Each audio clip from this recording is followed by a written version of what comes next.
concepto sustantivado de aristocracia. La aristocracia griega, si la raíz de la palabra era virtud, la aristocracia quería decir la mejor gente. No porque vivía en una zona privilegiada de una ciudad, no porque tenía un nombre de abolengo, no porque poseía riquezas. La mejor gente porque era la gente más virtuosa. Eso quiere decir aristocracia. Los aristócratas eran las personas virtuosas del mundo clásico griego. Hablar de ética, hablar de transparencia, es evocar sin duda un camino de excelencia, que es al que llama la ética. La ética apunta a la práctica de las mejores virtudes de un ser humano.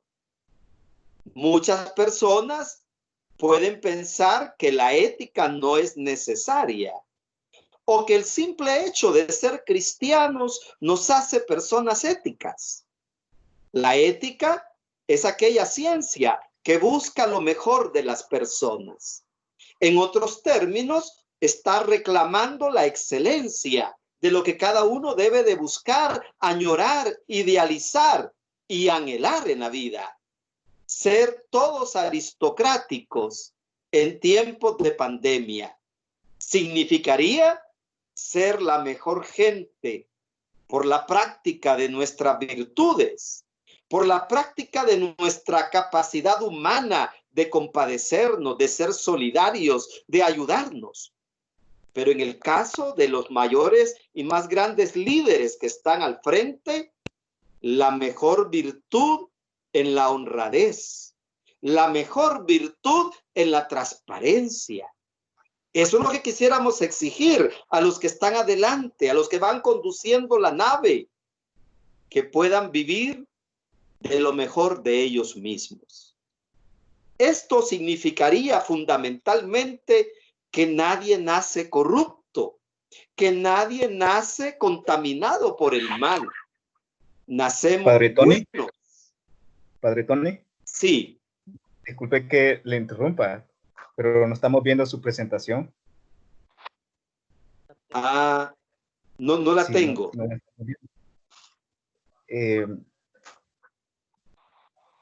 sí, le podemos dar un momento para que...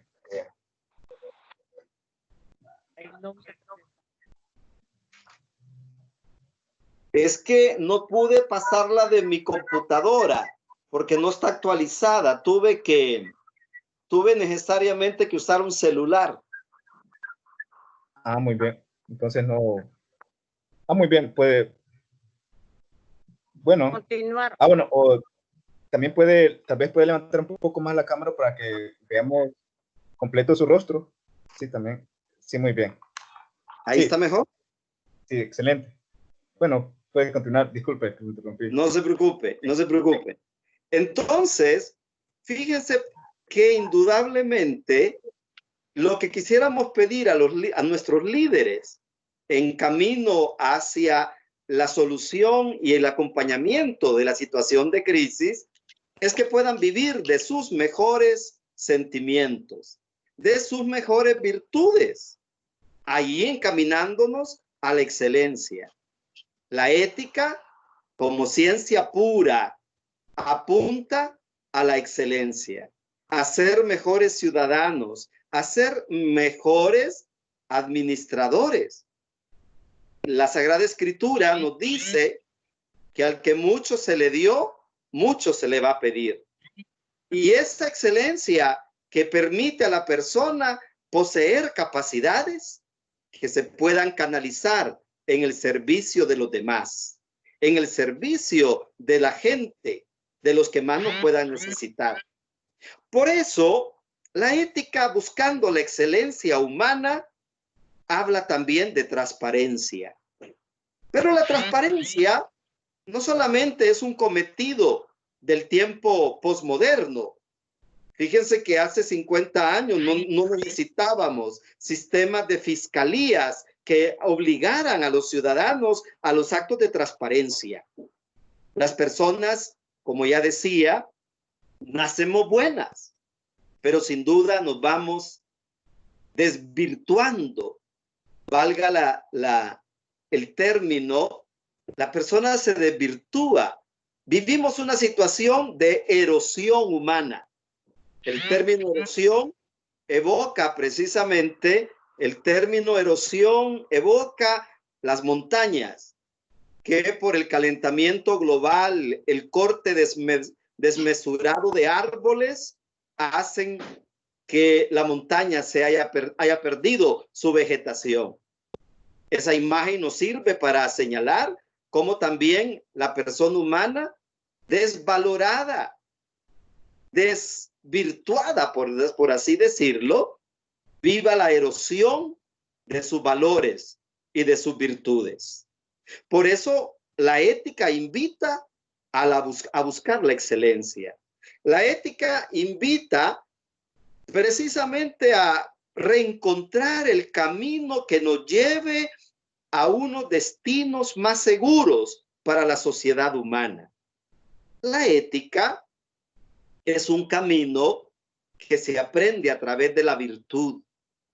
Para muchas personas el término virtud está vaciado o no le dice nada o no existe en su vocabulario. Pero la virtud apunta a la repetición de actos buenos. Eso es la virtud, el ejercicio continuo de actos buenos. Una persona ejercitándose en el bien alcanza la filantropía, alcanza el amor por los demás, la solidaridad, la comprensión del otro, el deseo de entregar la vida por los demás. Por eso, al hablar de ética y de transparencia, comprendemos que son caminos de excelencia, que se cultivan en el corazón de cada una de las personas. La ética es una ciencia que se puede acrecentar en el etos personal. Nuestros antepasados, padres y abuelos, no habían estudiado ética. Muchos de nuestros abuelos no fueron a la universidad, no fueron a la escuela, no participaron de una educación formal, pero eran personas que sin saberlo eran profundamente éticas y acertadamente transparentes.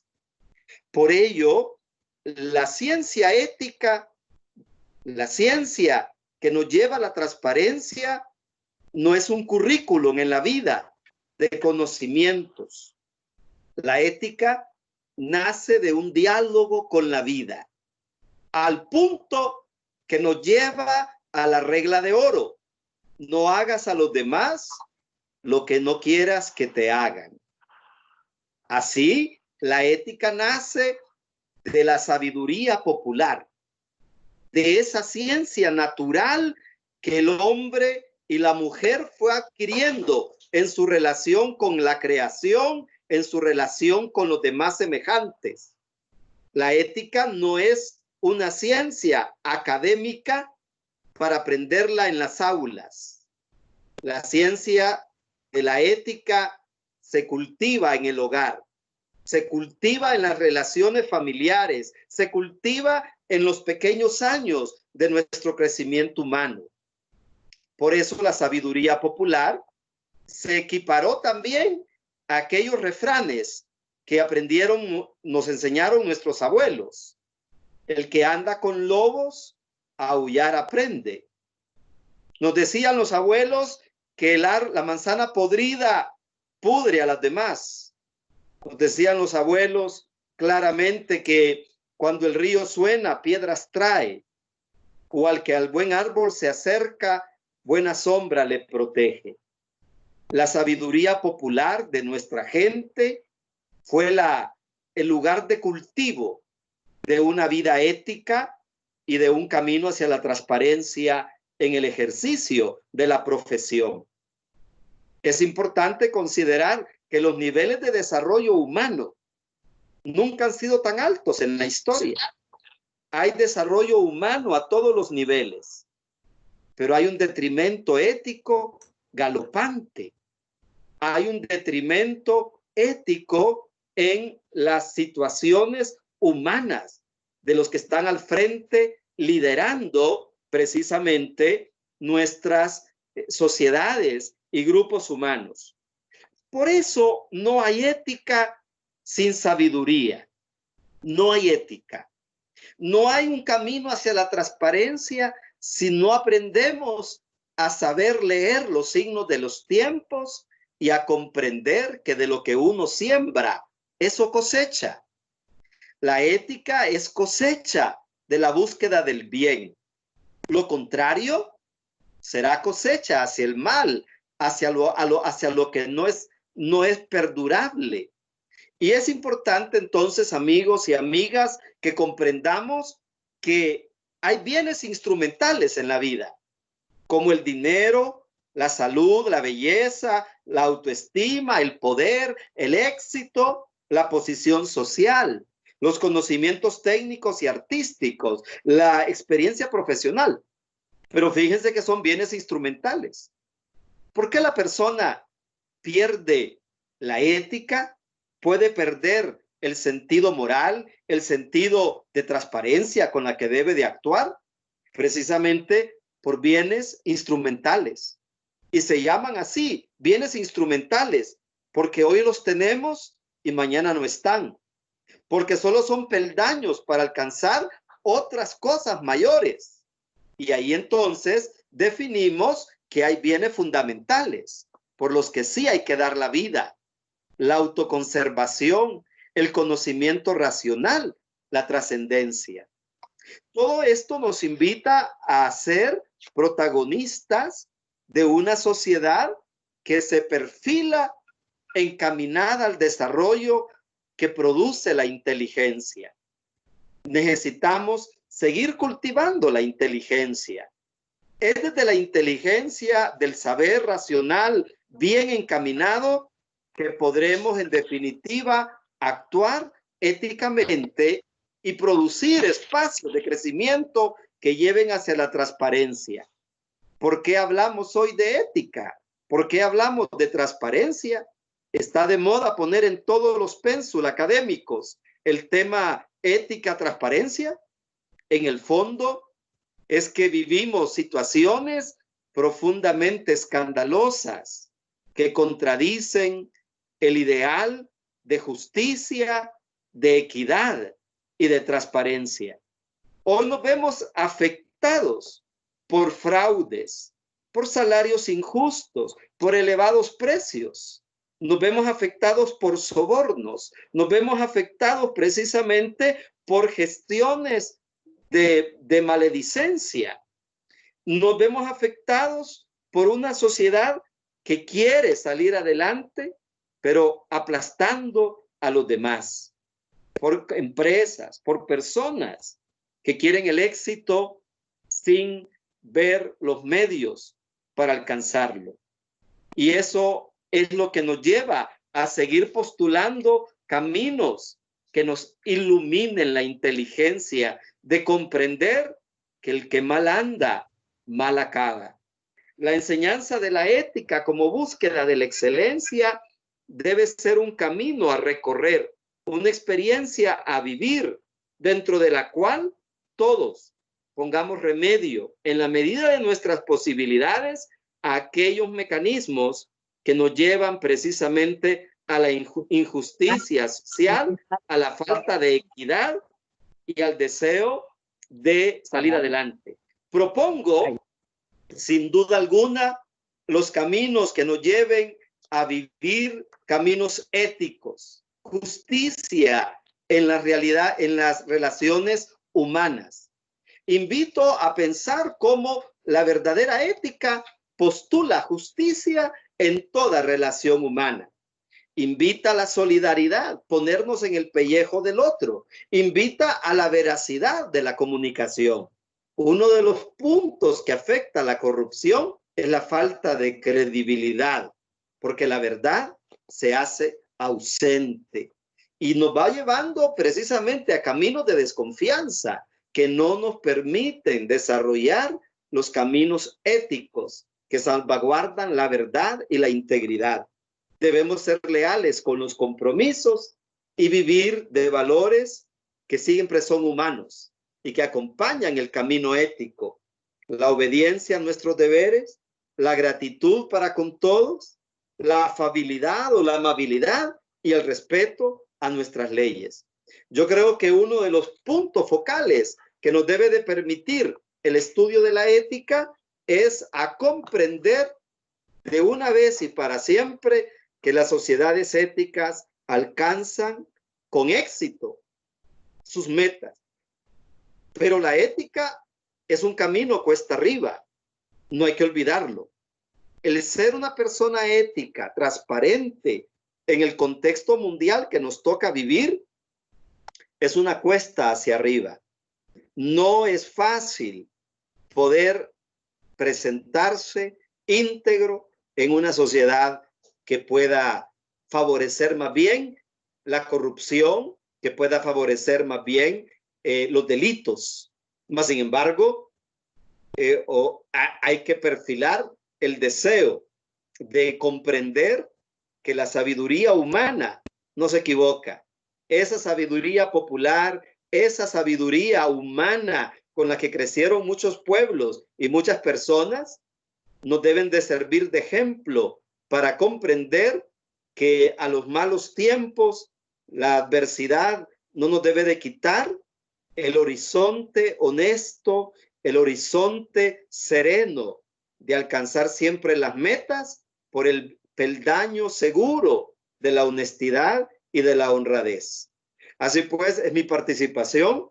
He querido rápidamente proponer el camino ideal de lo que es en los tiempos presentes de crisis en los que debemos de saber manejarnos, el acto sabio de comprender que la ética como la transparencia son decisiones en la vida que no solo nos dicen qué tipo de cosas hay que hacer, sino qué tipo de personas queremos ser.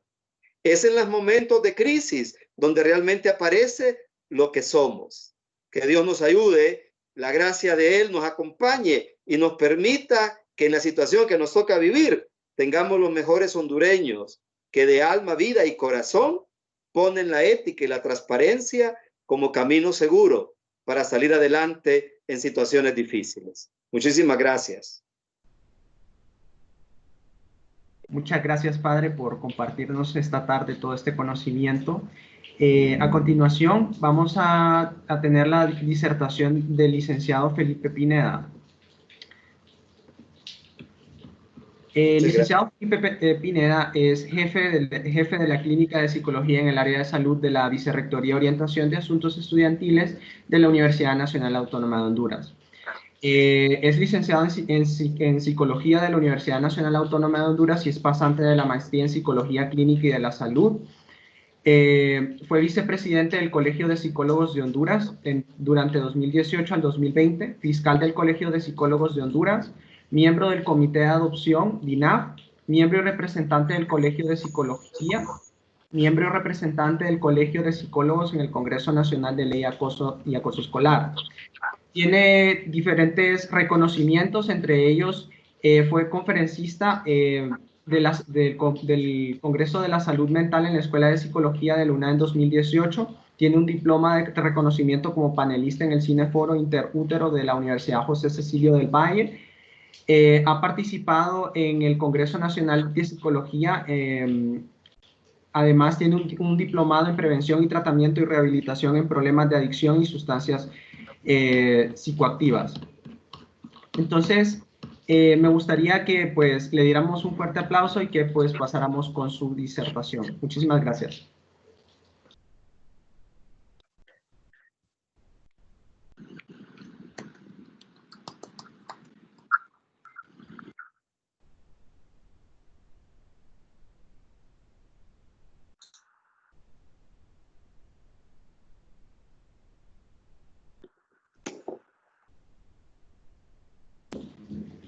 Licenciado, disculpe, tiene apagado su micrófono, no le estamos escuchando.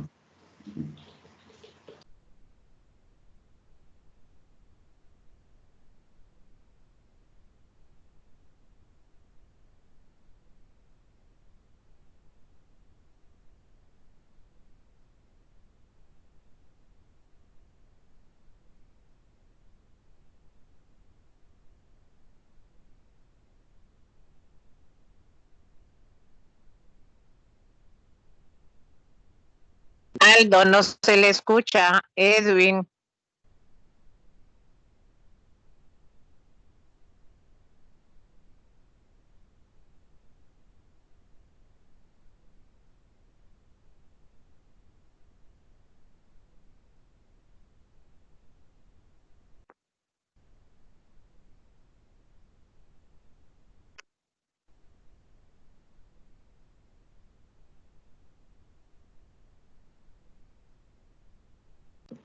Parece que estamos teniendo ciertos problemas técnicos con el licenciado Pineda. Mientras los resolvemos, vamos a pasar entonces con la disertación del abogado César.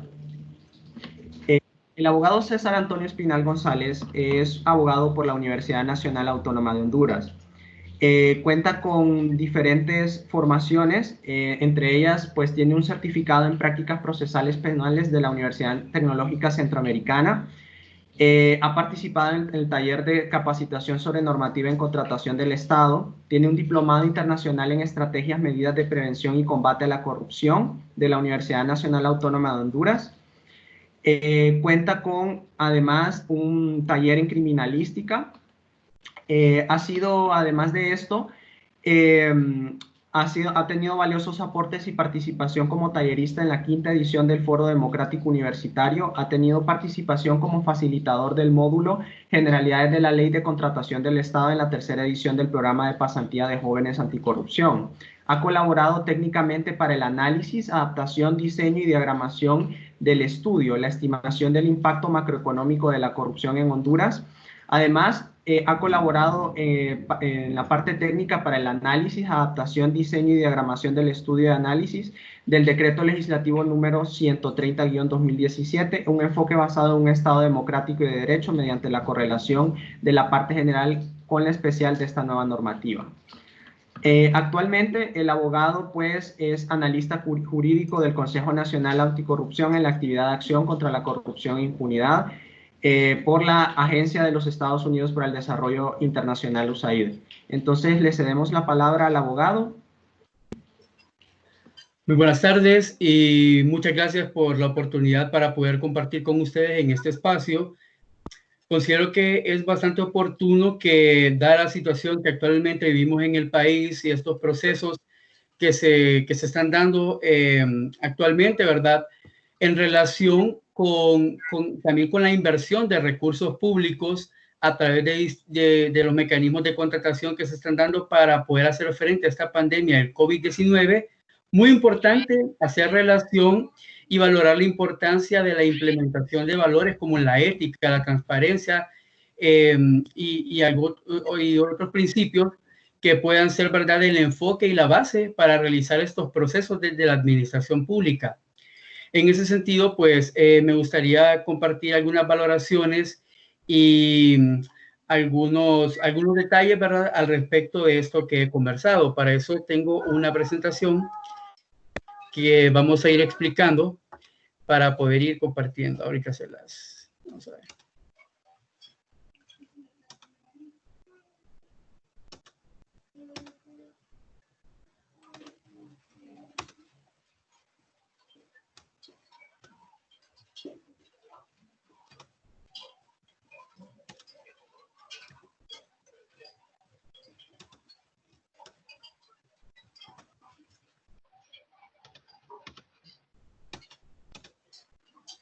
Bien, ahora creo que sí ya se mira la presentación. Ok, para seguir la línea de lo que venía platicando el padre Tony Salinas, vamos a hacer una pequeña relación de este trinomio en el cual, pues, tomamos como punto de partida el Estado, la sociedad y la ética. Se sabe que para cumplir con su misión y en beneficio de toda la comunidad humana, los estados deben de implementar una estructura organizacional que se denomina gobierno, y esta siempre va a estar conformada por las instituciones y por los servidores públicos. A través de estas entidades se brindan servicios y bienes para satisfacer necesidades. Muy importante tener esto como un referente, que siempre la administración pública y en todos sus actos lo que busca es la satisfacción de necesidades de la sociedad a la cual pues pertenece cada estado. Y en ese sentido se busca dar cumplimiento a derechos y deberes de los ciudadanos. pero ¿quién va a llevar puntualmente a cabo estas actividades o todo lo que concierne quién va a administrar todo lo que puede considerarse público? Y es precisamente a través de una función que se llama el servicio público. Es todo aquello que se puede considerar como de interés o de utilidad común y que siempre va a ir enfocado al colectivo, va a concernir a la comunidad y va a emanar de una autoridad.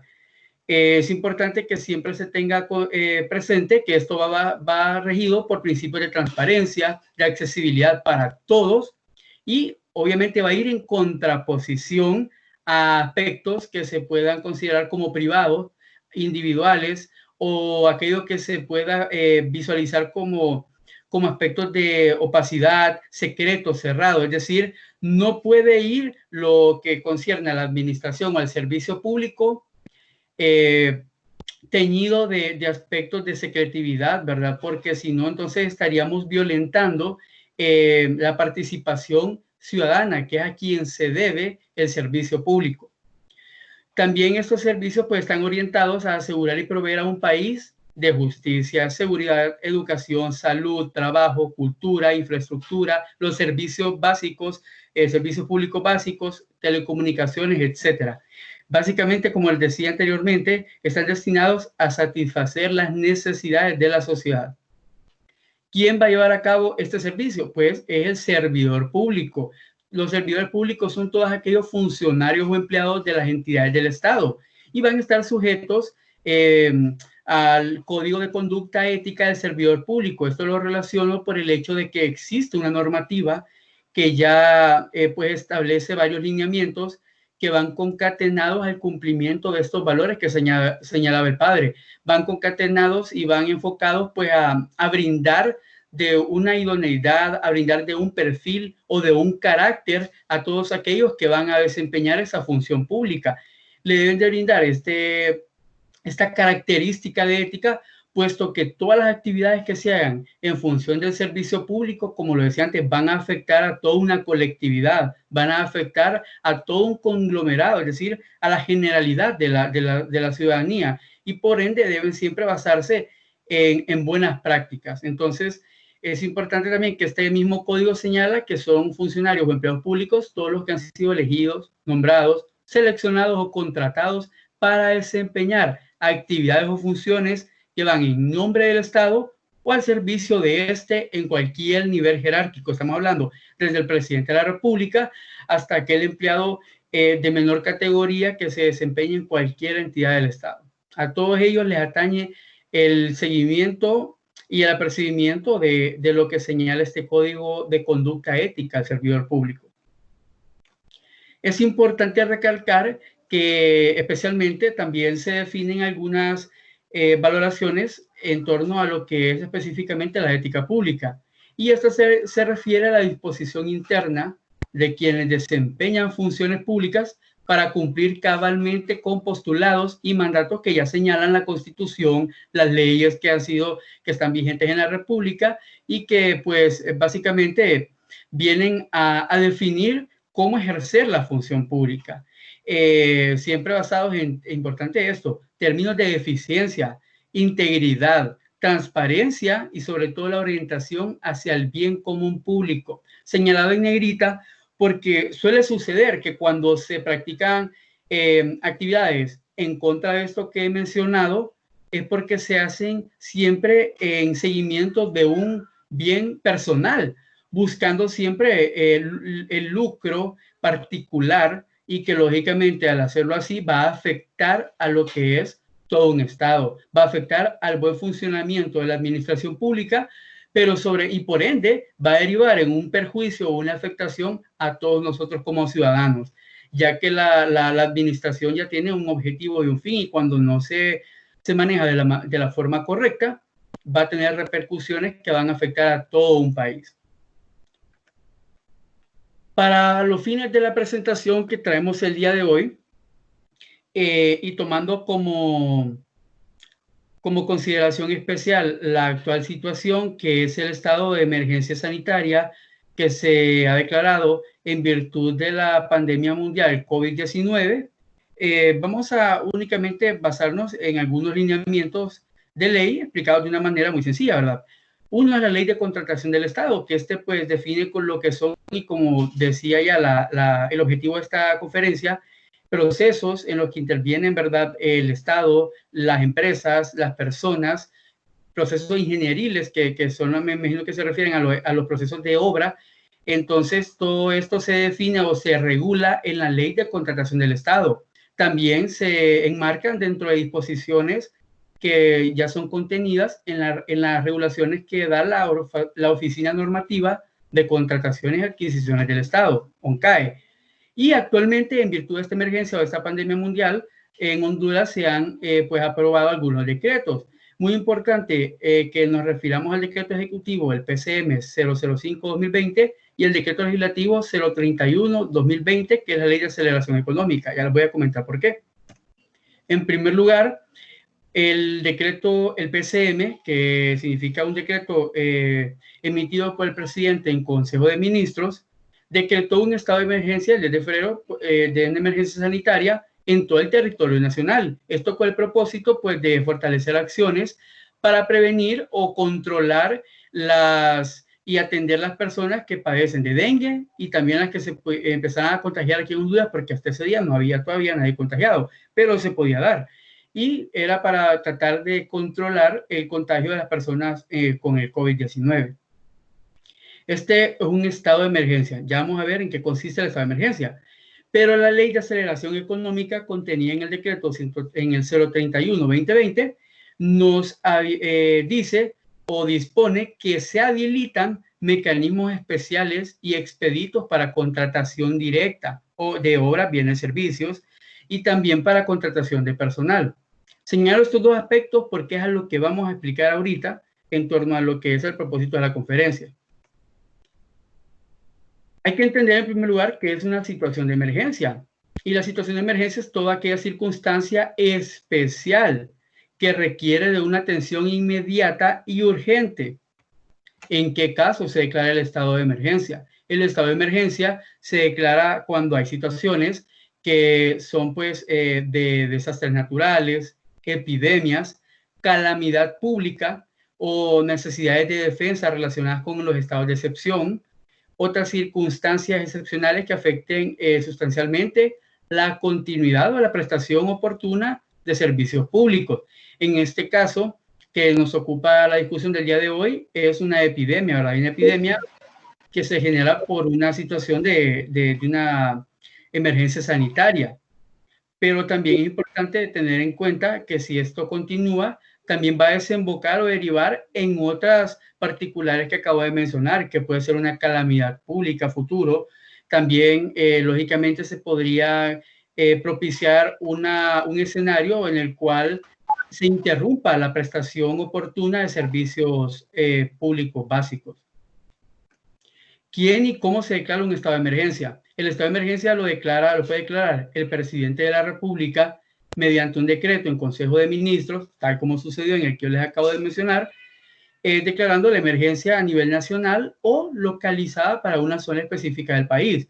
También lo hacen las corporaciones municipales, contando con el voto de sus 2/3 partes para emitir una declaratoria de emergencia local en el ámbito de su municipio, ¿verdad?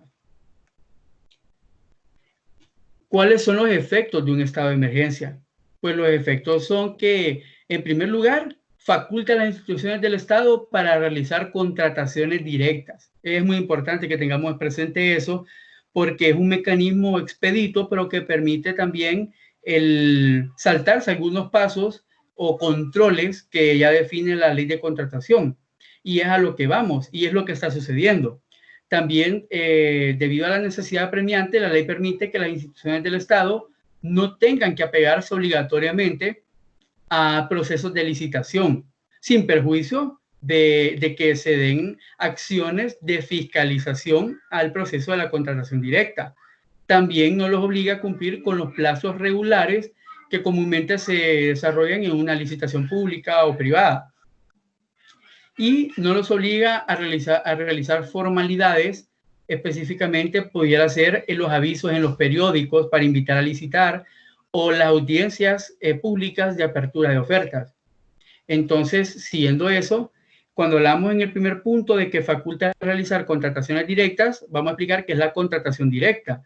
Y la contratación directa es un procedimiento de contratación o adquisición que excluye los requerimientos formales de las licitaciones o el concurso, siempre guardando el compromiso de procurar el mejor interés público. La ley lo señala, la ley de contratación del Estado en su artículo 67, ¿verdad? Pero básicamente la explicación es esta que les acabo de dar. Sin embargo, es necesario establecer o conocer que a pesar de que se puede dar en una emergencia el mecanismo de la contratación directa, esta siempre debe ir enfocada a satisfacer necesidades en un espacio y tiempo menor a los que ya están contemplados para los otros tipos de contratación. También con las excepciones que prevé esta contratación directa, pues deben también a veces sustentarse en temas de planificación o en temas de rigurosidad en cuanto a cómo va a actuar el funcionario público, porque tiene bastante discrecionalidad en algunos momentos cuando se dan este tipo de mecanismos. Y deberá buscar siempre, ante todo, la contratación o adquisiciones de ofertas las más convenientes. Y estas, cuando digo más convenientes, son las que realmente estén pues perfiladas para poder satisfacer una necesidad en pro del interés general, dando como prioridad el contenido de las ofertas que puedan tener realmente esa capacidad de satisfacer una necesidad, de realmente prestar un servicio, de realmente poder lograr el objetivo para lo que se está haciendo esa contratación. Hay algunas prohibiciones que se dan y es precisamente la que establece la ley para todo tipo de procedimientos, ¿verdad? Por ejemplo, un funcionario público no podría él venir y contratar una empresa en la cual él figure como socio o en la cual su esposa o sus parientes en el cuarto grado de consanguinidad o segunda afinidad figuren en la empresa como socios. Y ahí precisamente es cuando empezamos a relacionar esto con la ética, con las buenas prácticas, porque lógicamente al venir este funcionario tener la discrecionalidad de hacer una contratación directa, no tener que publicitarlo, o sea que está haciéndolo bajo un ambiente, por así decirlo, de algún modo u otro privado, entonces puede propiciarse esa situación en la cual va a tener la facilidad de decidir a quién contratar. Y en ese caso, muchas veces se ha dado ya la situación en la que contratan empresas en las cuales familiares de ellos forman parte de la sociedad. Y lógicamente esto lo hacen con el fin de procurar un lucro económico. Y muchas veces, lo más triste de todo, es que hasta arman los procesos. Como es una contratación directa, y en este caso vienen las empresas, a veces pues pueden publicarla en la misma página de un CAE, o pueden ellos mandar invitaciones a algunas empresas que ya conocen que aparentemente pueden satisfacer la necesidad. Entonces lo que ha sucedido, y se lo digo con conocimiento de causa, es que han enviado invitaciones específicamente a empresas que están correlacionadas entre sí, empresas que pertenecen a un mismo grupo familiar y las ponen a competir entre ellas. Curiosamente hubo un caso en años anteriores en el cual invitaron a una empresa que pertenecía a una sola familia, tenían un grupo como de 5 empresas y se turnaban para diferentes procesos de licitación o de contratación directa, y en una como que se repartían, en una vez la ubicaban a una, en otro momento a otra, y así, siempre con el fin, y todavía lo peor de todo es que sobrevaloraban los precios de los bienes y servicios que estaban ofertando al Estado. Y aquí es donde vemos esa falta de ética, esa falta de apego a las leyes, esa falta de moral para actuar de parte del funcionario público en algunos momentos, obviando estos principios que les he venido mencionando y estas disposiciones que ya la ley prevé. Tampoco podrá participar, en el caso de los contratos de obra, de las licitaciones que van enfocadas a una obra civil, donde ¿verdad? Participan empresas constructoras o ingenieros contratistas individuales, no puede participar en la contratación de obras la empresa que preparó también el diseño de la obra, porque muchas veces para poder llevar a cabo un proceso de licitación de una obra civil, en los pliegos de condiciones debe de existir un diseño, ¿verdad? De la obra que se va a realizar. Y esta obra, lógicamente, también se pudo haber hecho si no cuenta con una oficina con ingenieros, la institución, entonces debe de contratarse una empresa que haga el diseño. Y esta empresa no puede participar también para hacer la construcción de dicho diseño porque, lógicamente, tiene una ventaja, ¿verdad? Son situaciones que, por sencillas o pequeñas que parezcan, pero pueden desembocar en un conflicto de interés, en un direccionamiento previo de una licitación, y con eso estamos atentando a la ética en primer lugar, porque se está dando preferencia o se están adecuando los procesos para dar lógicamente lograr, como les decía yo, un lucro económico, y esto no debería ser así. Hay algunas excepciones también que se dan en los procesos, y estas excepciones solamente son en algunos casos que ya prevé la ley. Otro factor que debe evitarse en una contratación directa es el fraccionamiento de los contratos. Cuando le digo fraccionamiento es, por ejemplo, que se haga una licitación para construir las paredes de un aula, de un espacio, ¿verdad? Las paredes. Y se haga otra licitación para construir el techo, y otra licitación para construir el piso, y otra diferente. O sea, son situaciones que a veces se dan se fraccionan los contratos para disminuir el monto de la obra y poder terminar en una contratación directa cuando no hay una previa situación de emergencia, por ejemplo, sino en otros casos, ¿verdad? Y esto también lo que termina lográndose es eso, el beneficio de empresas particulares que están ligadas a funcionarios públicos, y que lógicamente esto siempre trae una afectación al interés público, porque muchas veces cuando existe esta relación previa y este lobby o este ambiente de preferidos o de favoritos para poder adjudicar contratos, nunca se elabora una obra que cumpla a cabalidad con las especificaciones técnicas, y terminan por hacer obras inconclusas o de mala calidad.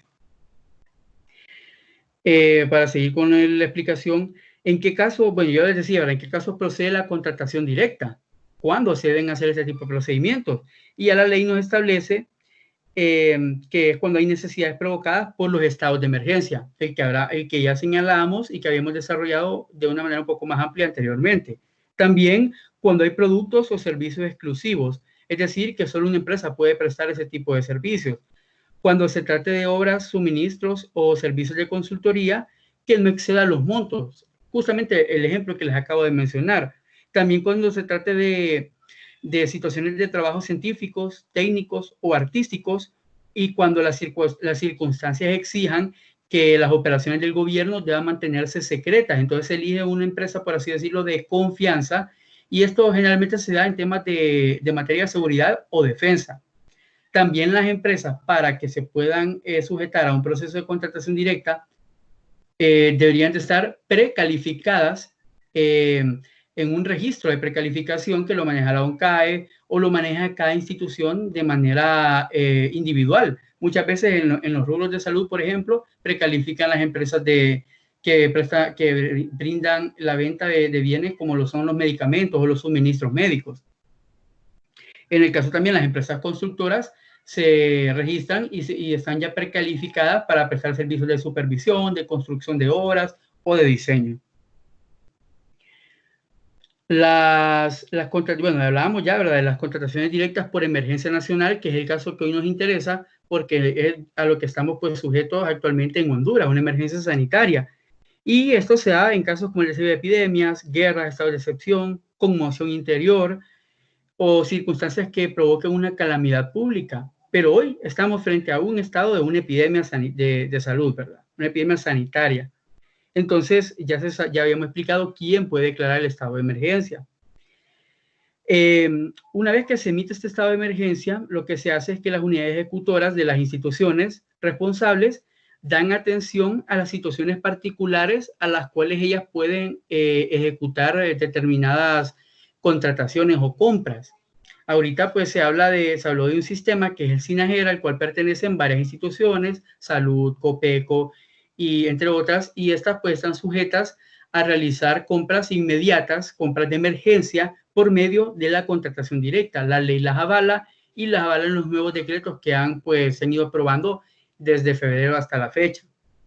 Sin embargo, a pesar de que es importante recalcar que se deben hacer con suprema rapidez, porque es apremiante cómo van creciendo los casos de contagiados y las muertes se han ido elevando también en las últimas semanas, pero no se pueden ni se deberían obviar los principios de la transparencia, los principios de la buena conducta, los principios de una sana administración pública. Y con esto yo me refiero a que no se deben estar adjudicando contratos a empresas que están ligadas a los mismos funcionarios públicos o empresas que ofertan con precios sobrevalorados, porque esto lo que genera es un despilfarro, un derroche de los recursos económicos cuando estamos frente a una emergencia que se podrían administrar de una mejor manera.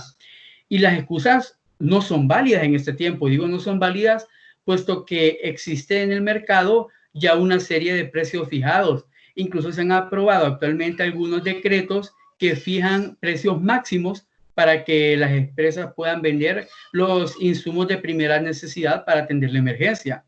En este sentido, los funcionarios están en la obligación de abocarse, por ejemplo, al registro que tiene, al registro de proveedores de la ONCAE, donde pueden ver, visualizar ya las ofertas, que esto ya los precios que van fijando cada empresa, cómo ofertan, cómo están vendiendo, y sujetarse a la oferta que pueda cumplir los mejores criterios de economía, es decir, de precio, pero sobre todo siempre teniendo en cuenta las calidades técnicas o calidades de uso que puedan tener los bienes o servicios que se pretendan adquirir por parte de la institución del Estado. En este sentido, es solo importante y muy rápido lo voy a mencionar, que todos los procesos de contratación directa siempre deben de velar por el cumplimiento de algunos requisitos básicos. Para el caso de las contrataciones directas de obras, estamos hablando de obra pública, obra civil, siempre debe existir la conformación de un expediente de contratación administrativo, es decir, un expediente donde se van a ir archivando y de manera correlativa y cronológica todas las actuaciones que se vayan dando a lo largo de las etapas del proceso, desde que se generen los pliegos de condiciones, desde que se vayan presentando las invitaciones, cuando se reciban las ofertas o las cotizaciones por parte de quien va a querer el interesado, el contratista interesado, las evaluaciones que se den, pero también la autorización para realizar una contratación directa, porque si bien es cierto, el presidente declara el estado de emergencia, pero es cada responsable de cada institución quien autoriza el realizar una contratación directa. Y esto se hace por medio de que una unidad especializada de cada institución va a realizar una solicitud de contratación. Y esta la va a generar velando porque se señale la justificación para realizar la contratación, las especificaciones técnicas, la estimación presupuestaria que se cuenta para poder hacer frente a esta contratación, los tipos de fondos, una programación si es el caso, entre otros archivos, otros documentos que son requeribles para ese tipo de contratación. Se debe autorizar, se deben elaborar pliegos de condiciones, ¿verdad? Para que se pueda conocer, por ejemplo, la descripción de la obra, las cantidades de obra, la ubicación, los planos, la fuente de financiamiento, cuándo presentar la oferta, las etapas que va a tener, etcétera, ¿verdad? Se debe señalar el monto, algunas regulaciones como la garantía que se va a presentar, las multas que van por incumplimiento de contratos, se deben emitir invitaciones a acreditar, las empresas deben estar acreditadas, y con esto también a veces se puede evadir el que estén acreditadas porque se supone también de que ya pertenecen a una precalificación, y es ahí donde ellas hacen constar que tienen idoneidad para poder cumplir con esa prestación de ese servicio, y de que también tienen capacidad técnica y capacidad financiera para poder contratar con el Estado. Hacen una oferta, la recibe la institución, la evalúa y deben pues de valorar, como les decía yo, los criterios de cuánto va a costar, o sea, es decir, qué oferta está haciendo, la oferta económica, pero también la capacidad y oferta técnica que puede tener esta empresa, si tiene el número necesario de personal, maquinaria, y conocimiento, experiencia, etcétera. Son cosas que siempre deben valorar si no se pueden poner. Muchas veces nos llama la atención o es sorprendente cuando observamos algunos procesos en los cuales se han adjudicado contratos millonarios, supremamente millonarios, a empresas que fueron creadas quizás 2, 3, 4, por mucho 5 meses antes del proceso. Es sorprendente que se pueda considerar que una empresa que fue creada con antelación de 3 meses al proceso ya tenga la experiencia y todo lo necesario para poder llevar a cabo un proceso de estos. Abogado César, Sí. Estamos viendo unas diapositivas que son 2 preguntas. No sé si esa es la última diapositiva. Sí, ya solo, sí, sí, perdón. Regulación de procesos de adquisición, es el título. Sí, exacto, porque es que todo esto, lo que estaba explicando, entra dentro de la gama de lo que es la contratación directa, que es precisamente el proceso que, como les comentaba, el que se está llevando a cabo actualmente durante esta emergencia, y señalaba estos aspectos para conocer todo lo que está sujeto a una contratación directa, porque sí se habla de que como que hay una emergencia y que hay que saltarse procedimientos, pero no se pueden violentar algunas situaciones que la ley prevé. Perfecto. Entonces, sí, es la última diapositiva, ¿verdad? Así es, sí, ya, porque ya viendo el tiempo, ahora sí, ya falta poco. Entonces, como les decía yo, lo que decía ahorita recientemente, remarcaba de que hay aspectos que todo funcionario público debe contemplar al momento de realizar una contratación directa durante una emergencia, y es la supremacía de principios. Cuando hablo de supremacía de principios, es decir, que debe existir legalidad. Los funcionarios no pueden realizar más allá de lo que la ley ya a ellos les faculta. Debe haber imparcialidad, no pueden ellos orientarse o balancearse hacia una u otra empresa por condiciones de amistad o lazos familiares. Debe haber una buena y sana administración, y todos estos principios están conectados con la ética, con la moral, con los valores que deben de ostentar cada funcionario público. La ley, ahorita les acabo de mencionar todos estos parámetros, que es que las empresas tengan solvencia, capacidad, idoneidad, y no caer en esas prohibiciones o inhabilidades que ya les mencioné hace poco. También deben de regirse bajo lineamientos de la UNCAE, y estos únicamente son los mismos que les acabo de mencionar, de existir un expediente público, es decir, que se contemplen varios requisitos que no se deban de obviar nunca, y sobre todo, lo más importante con lo que yo quiero cerrar, es que siempre todo se debe manejar bajo lineamientos de transparencia. Es decir, por ser una contratación privada, por ser un procedimiento que se hace bajo un régimen de rapidez en una emergencia, esto no quiere decir que se le deba ocultar a la ciudadanía. Esto no quiere decir que vamos a esconder parte de los documentos que contempla el proceso. Es decir, la información tiene que ser completa, veraz, adecuada y oportuna. No que la vamos a sacar 3 meses después del proceso, cuando todo el mundo ya se ha olvidado la importancia de ese proceso. Entonces, para cerrar, estos principios que he mencionado, sobre todo la transparencia, hace una correlación perfecta con poner en práctica los valores, la ética que deben siempre revestirse todo funcionario público al momento de cumplir lo que decíamos, la función pública, porque esta siempre va a tener una repercusión de carácter general, y por lo tanto está sujeto a mantener ese cumplimiento de lo que la ley establece. Entonces, muchas gracias por el espacio, y espero haya sido de mucho provecho para la audiencia.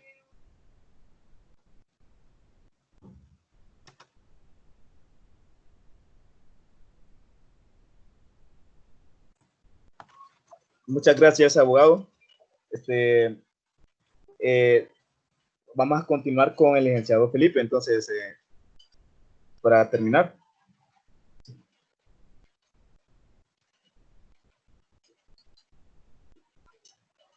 En cualquier momento el licenciado Felipe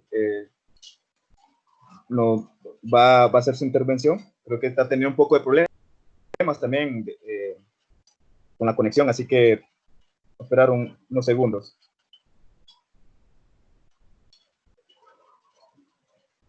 Licenciado Felipe.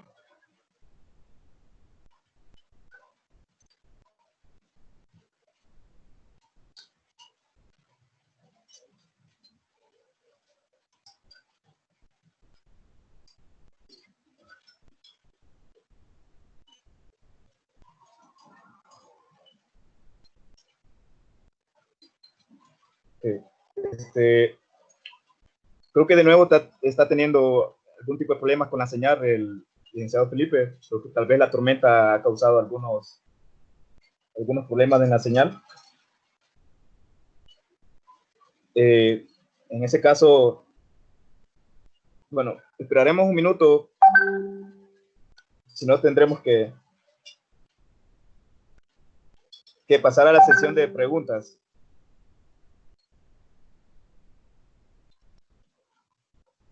Bueno, pasaremos entonces en este momento a la sesión de preguntas. Vamos a revisar para eso el chat.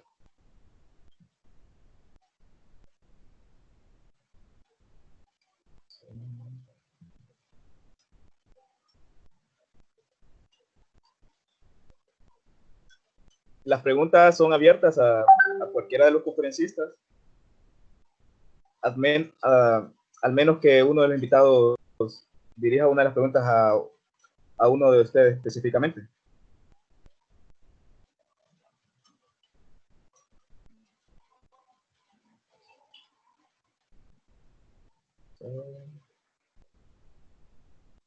¿Se pueden hacer preguntas así directamente?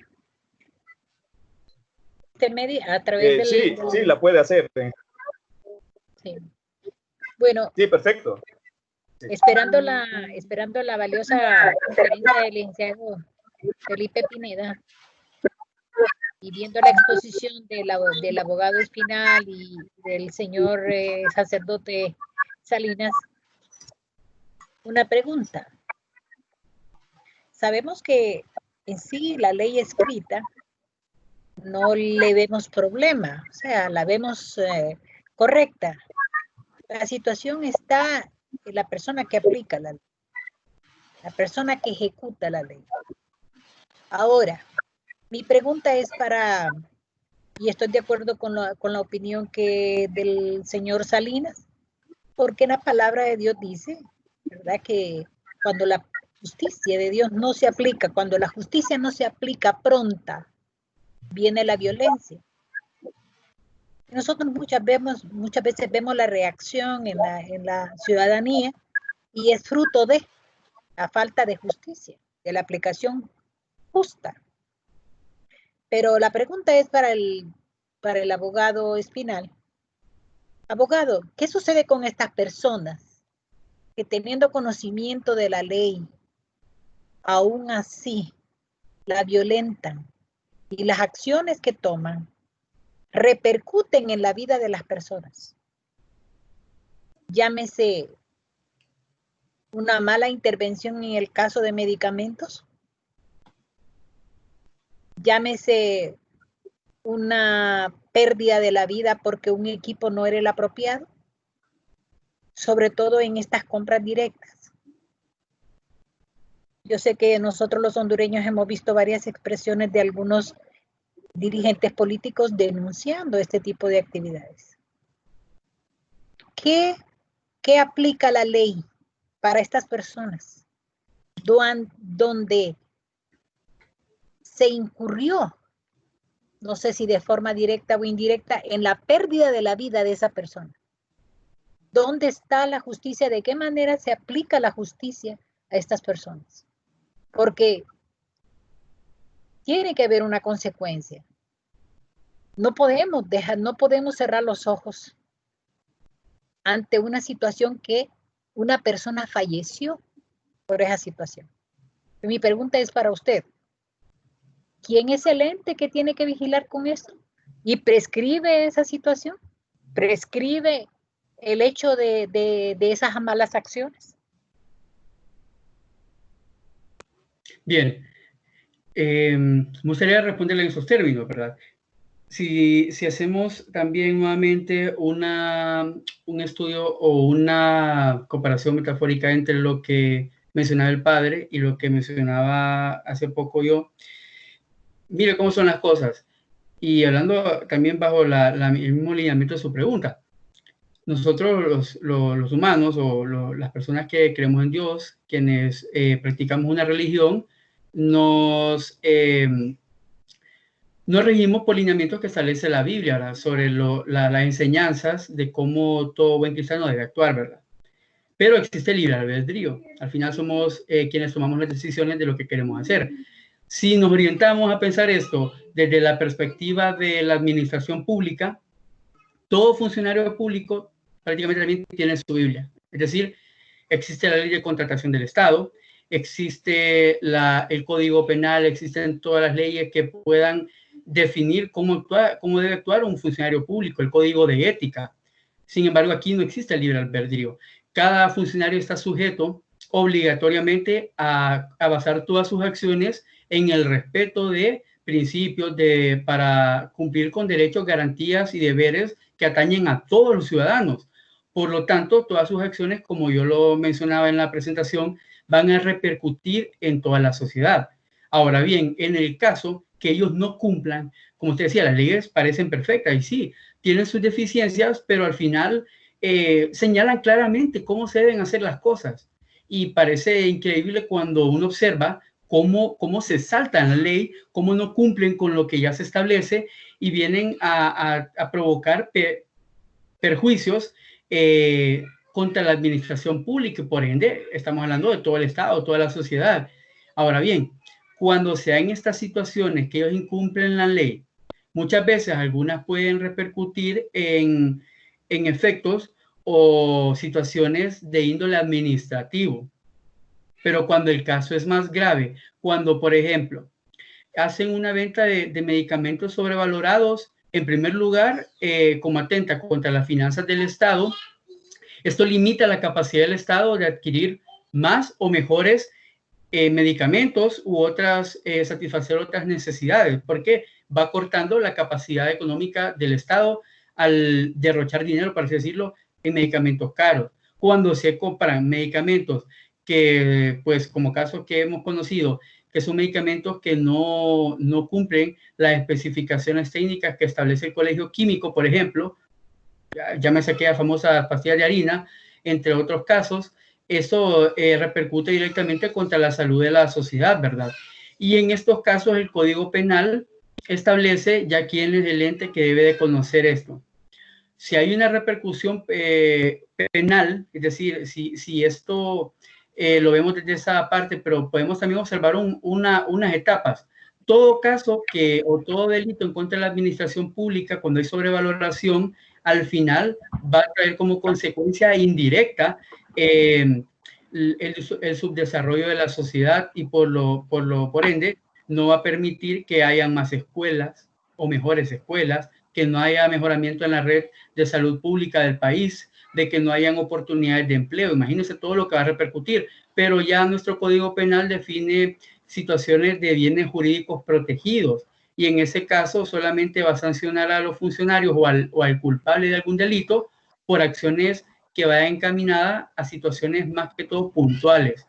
Entonces, en este caso, el ente encargado de supervisar los delitos en contra de la administración pública es el Ministerio Público. En el ámbito administrativo es el Tribunal Superior de Cuentas. Y de manera de supervisar, como por así decirlo, una auditoría social, somos todos nosotros los ciudadanos o las organizaciones de sociedad civil, por ejemplo, en este caso, el CNA, que cumple esa labor y denuncia ante el Ministerio Público.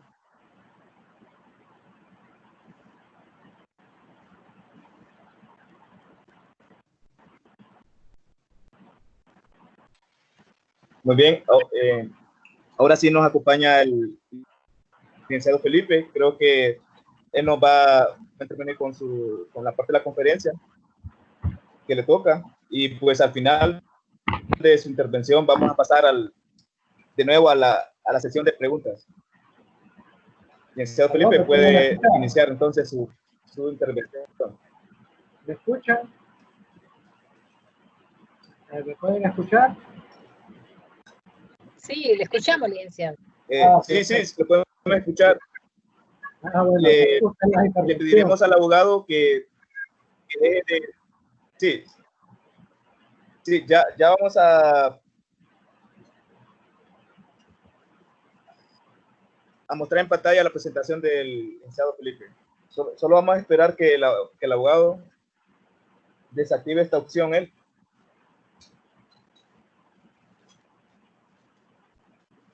¿Cómo la desactivo? Disculpe, porque no, me parece que ahorita no estoy compartiendo. Abogado. Bueno, entonces déjeme. Sí, ya yo había cerrado Vamos a solucionarlo aquí en este momento.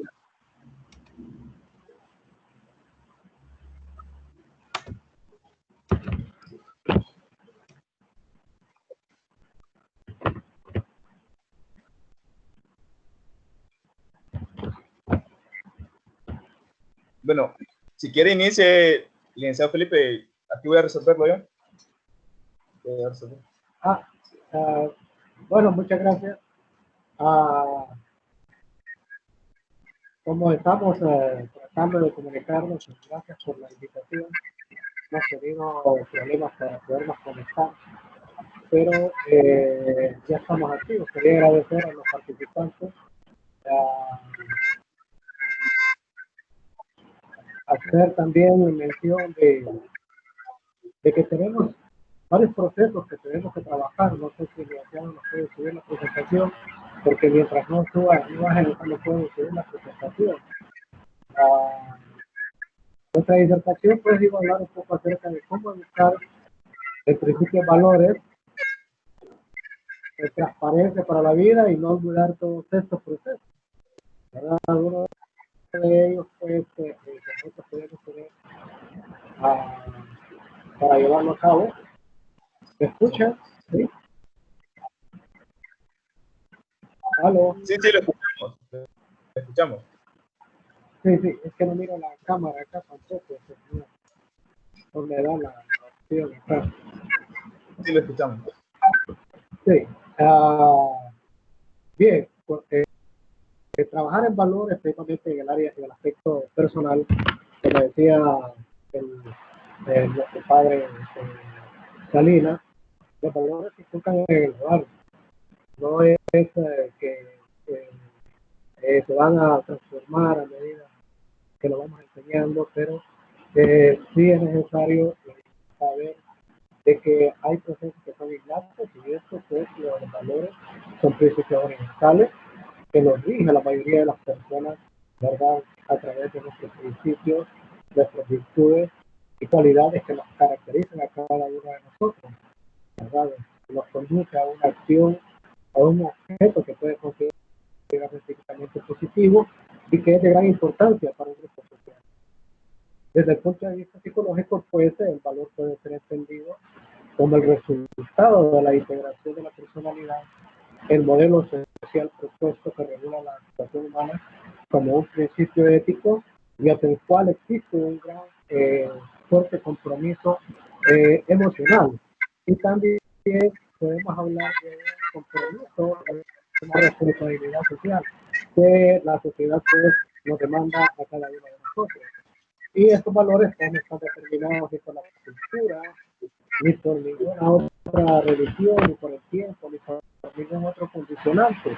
Son innatos al ser humano, son perdurables en el tiempo y son trasladables en cualquier lugar del mundo. Y podemos hablar de que lo que decía el padre, que esto, como ya no hacemos con ellos, lo único que estamos haciendo es fortaleciéndonos a través de la vida, a través de las experiencias tanto negativas como positivas, a través de los vínculos que tengamos con la familia, y estos vínculos han sido bien estables y duraderos, o estamos teniendo grandes problemas mundiales ahora con tanta violencia, con tanta desesperación familiar, de los cuales vemos bastante abuso y maltrato, bastante violadores, bastante maltrato hacia las mujeres, bastante maltrato doméstico, y esto lo digo porque cerca de la llamada que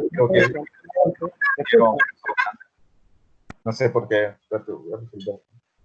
¿Me pueden escuchar? Sí, lo escuchamos muy bien, licenciado. Excelente. Sí. Muy bien. Muchos de estos valores, pues, de estos problemas que nosotros tenemos en la vida, como ser desvalorizaciones, violaciones, delincuencia, que son situaciones de riesgo para la población, tanto infantil como adolescente, somos víctimas de los modelos que nosotros tenemos. Y si estos modelos no están bien diseñados, hablo de los modelos padres en primera instancia, porque es la primera apego que tienen los niños y los jóvenes en los escolares. Entonces, ¿qué pasa? Cuando hacemos este tipo de daño, yo les decía de que en el 911 solo en este mes han recibido más de 20.000 llamadas telefónicas sobre abuso y maltrato doméstico o maltrato infantil o también maltrato hacia la mujer. Estamos hablando de que en lo que va del año ya llevamos a cerca de unas 50.000 llamadas telefónicas en las cuales estamos teniendo que hacer intervenciones psicosociales. A medida que esto va aumentando, pues se van presentando otro tipo de problemáticas. Estamos hablando de que si no compartimos, por ejemplo, estos procesos que son bastante objetivos hacia la persona, que es la ética, el respeto al prójimo, la tolerancia, la bondad, la paz, la solidaridad, el amor, la justicia, la responsabilidad, la equidad, la amistad, o sea, la libertad o la honestidad, entre otros, difícilmente pues vamos a tener una buena estabilidad emocional y vamos a tener un buen equilibrio en nuestra salud mental. Por lo tanto, siempre vamos a ver problemas en el ámbito educativo, en el ámbito de la familia, en el ámbito de la sociedad, principalmente en las empresas, también en el Estado. Vamos a ver cómo se haría los sectores hablaban de bastante corrupción, y eso lo vemos a todo nivel. Pero hasta cierto punto hay muchas personas que lo ven como que si fuera que fuera bueno, que lo estamos viendo que es una acción que fuera excelente. Y nosotros nos vemos, hace poco tuvimos el problema de este muchacho militar que fue víctima de despido, ¿verdad? Por haber cometido una falta. O sea, ahora lo estamos viendo como que esa falta fue buena. Entonces, ¿qué quiere decir? O sea, no estamos tomando esa responsabilidad social, sino lo podemos ver de diferentes puntos. Lo que le pasó a él en la vida como solidaridad, humanismo, la verdad, es de apoyarlo y todo, ¿verdad? Pero también hay responsabilidades. Y esas responsabilidades me dicen a mí que no debo actuar imprudentemente. ¿Por qué? Porque somos conscientes de las responsabilidades, somos conscientes de lo que nos han formado. Siempre cuando ustedes van a una empresa, a una institución, les enseñan ahí cuáles son las éticas y los valores que se deben de formar en esa empresa, qué responsabilidades deben tener. Y si uno las cumple, lastimosamente, creemos nosotros que estos valores, si los fundamentamos, vamos a tener esa integridad, esa equidad hacia las personas, ese compromiso hacia nuestras responsabilidades sociales, esos compromisos de respeto a las personas y hacia el mundo. Esa vocación de servicio que debemos de tener, esa excelencia, la innovación y al trabajo equitativo, esto nos va a llevar a tener una credibilidad propia en estos valores de fortaleza que nos vamos a permitir a cada uno de nosotros. En las creencias que nosotros tengamos van a depender de los conocimientos y esos valores que nosotros nos han inculcado durante la vida.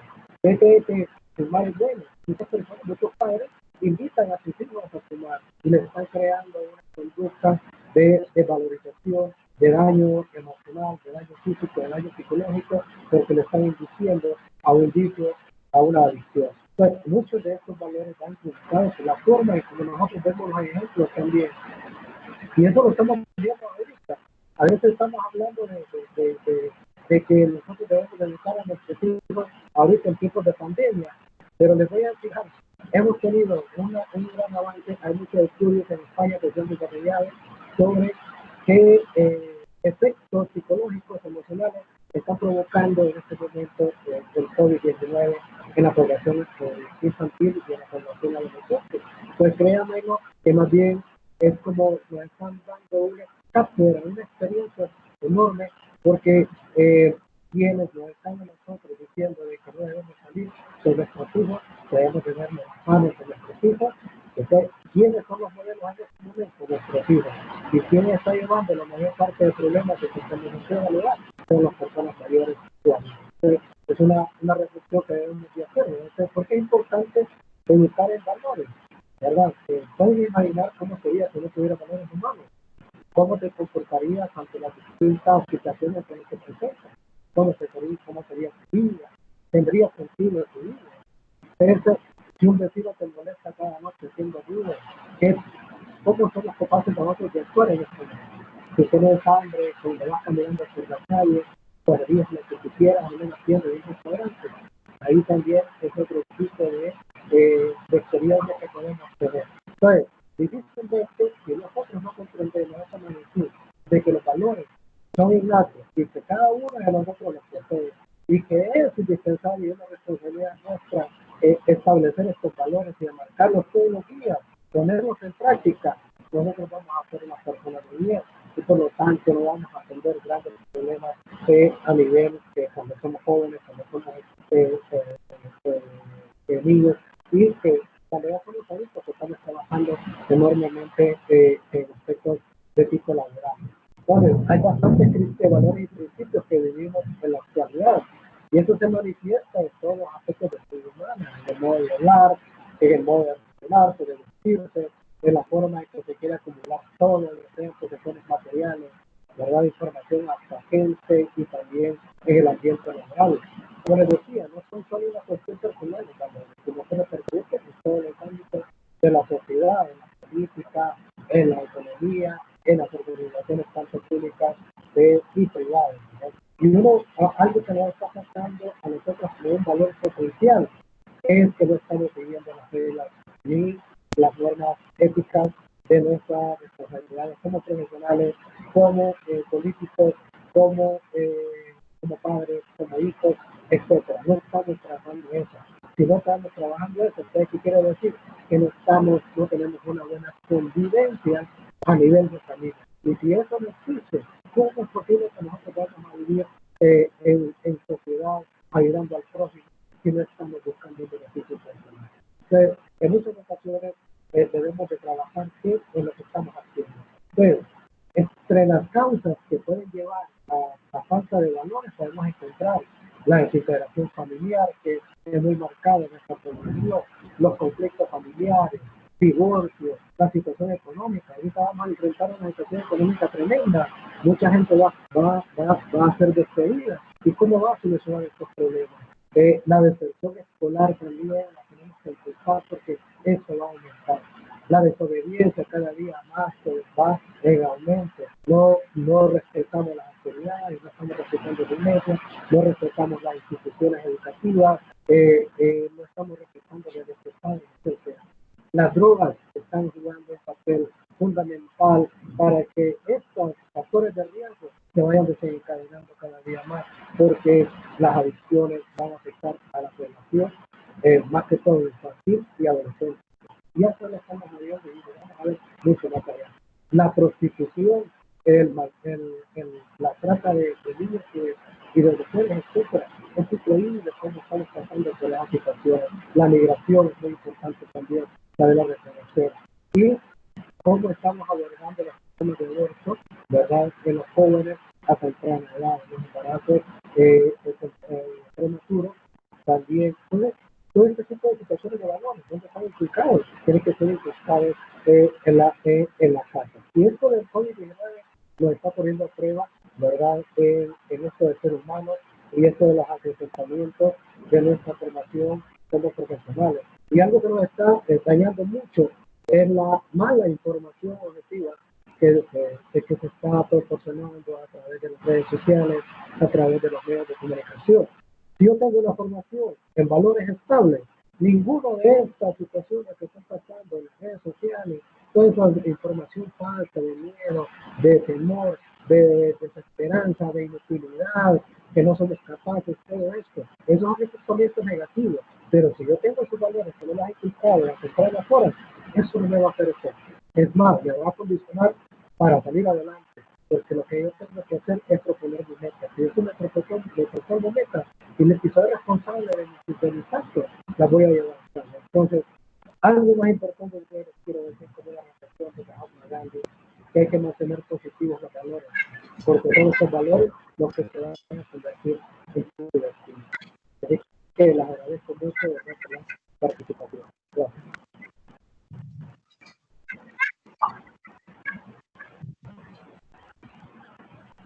Bueno, muchas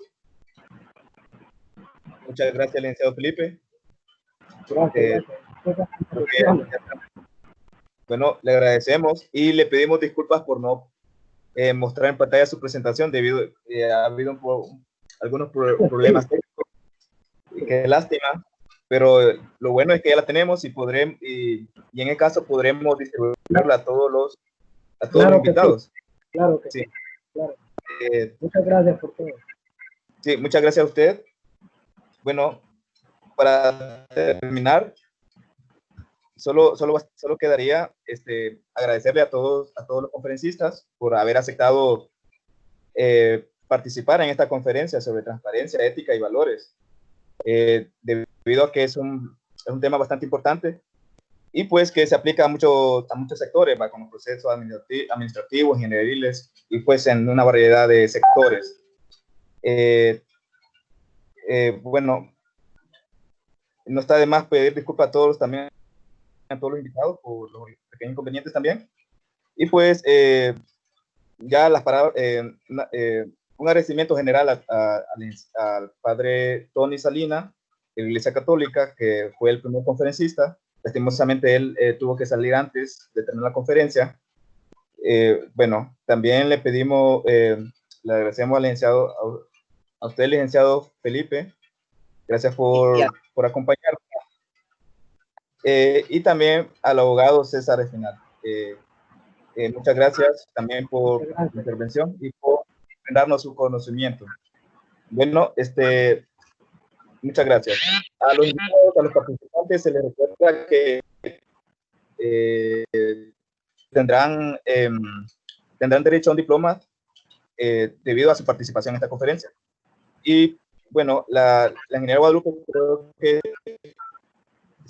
cerrará la actividad con algunas palabras. Ingeniera Guadalupe. Claro. Sí, Edwin, ¿me escuchás? Sí, la escuchamos perfecto. Bien. Sí, quiero agradecer a todas las instituciones que han hecho también posible para que los conferencistas estuvieran presentes virtualmente. Y dos, también agradecer a Dios y agradecer al equipo de coordinación que trabaja también todo lo que es la virtualidad. Sí. Retroceda un poco su cámara para que podamos verla bien. Sí, sepárese un poco de eso. Muy bien. Sí, que agradezco a todos, tanto a las instituciones que permitieron que estuvieran los expositores. Segundo, también agradecer a todo el equipo que trabaja con la Coordinación de Vinculación Universidad-Sociedad de la Facultad de Ingeniería y sobre todo también a Dios por permitirnos haber estado en una edición más de todo lo que son las conferencias.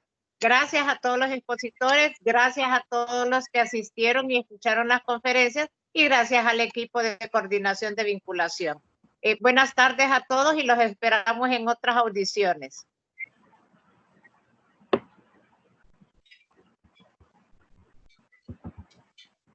Muy bien. Un gusto, hasta luego. Muchas gracias, Buenas tardes. ingeniero. Buenas tardes, un placer.